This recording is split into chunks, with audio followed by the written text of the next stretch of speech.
I was thinking, Martha, it might be great if we actually set up a folder. At the Root Cellar Cafe, Lisa Bondy and her team meet for the first time to discuss strategy. Lisa is a born and raised Londoner. She is coordinating the Advanced London Stopgap group, and the end goal is to make London more accessible. I'm especially passionate about small independent businesses, and in London, Ontario, many of our businesses have one-step entrances that are barriers for people. And this is effectively closing the door on a huge market for them. In June, they'll be building the Stopgap, a temporary single-step ramp for wheelchair access. And thanks to generous donations, it's free. We want to break the stopgap record, and so far the record's in Toronto at 50 ramps. So we want to build more than 50 ramps in London, and I think that this is a community to do it in. So we have a really passionate community here. On their own, the ramps cost close to $70, but if Lisa and the team can raise $4,000, cost won't be an issue. The Community Ramp Project was a success in Toronto, where it was originally founded in 2011 by this man, Luke Anderson.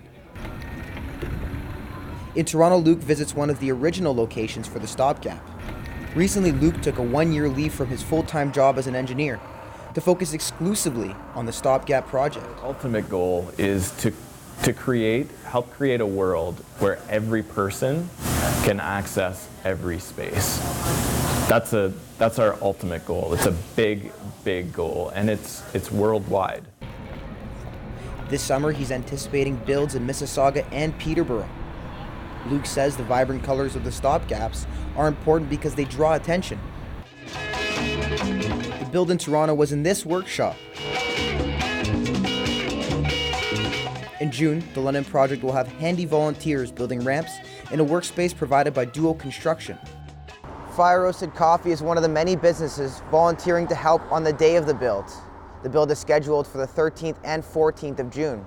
By simply signing on the dotted line, single-step businesses can claim their ramp and improve accessibility and their own business. So you wanted the closest quarter inch. Back in London, the advanced team measures their first step. It's also a bit of like a curve too. Martha, a team member, ensures that every measurement is recorded for a custom fit. Their first customer, the Root Cellar Cafe. Now that the specs are registered, the group moves on to the next business. Londoners can expect to see the ramps before the end of June. I think it's going to get people talking a lot. So not just about opening the doors to businesses, but also about exploring those issues, about including people with disabilities in various ways. The steps outside the H&R block is another physical barrier that can now be overcome. Now, with 2 businesses down, there are still 49 to go. Daniel Weria, Western News, London.